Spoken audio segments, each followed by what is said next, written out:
সকালের শান্ত সাগর হঠাৎ যেন বন্ধ করে দিল দম নেয়া। পাখির ডাক থেমে গেল, বাতাসও হয়ে উঠল ভারী। তারপর এক মুহূর্তে কেঁপে উঠল পুরো মিন্দানাও অঞ্চল।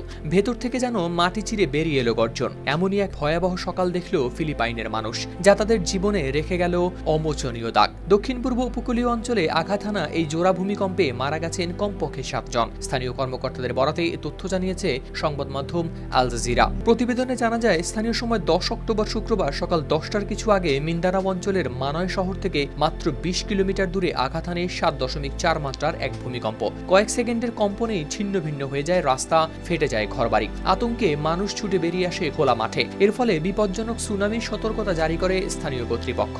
সতর্কতা জারি করা হয় প্রতিবেশী দেশ ইন্দোনেশিয়াতেও। কিন্তু দুঃস্বপ্ন এখানেই শেষ হয়নি। প্রথম ভূমিকম্পের কয়েক ঘন্টা পর একই জায়গায় আবারও কেঁপে ওঠে ভূমি, এবার 6.7 মাত্রায়। প্রথম ভূমিকম্পের আঘাতে ক্ষতিগ্রস্ত হয় একটি হাসপাতাল এবং স্কুল। বিদ্যুৎ বিচ্ছিন্ন হয়ে যায় এবং কাছাকাছি উপকূলীয় অঞ্চলগুলো থেকে সরিয়ে নেওয়া হয় বহু লোক।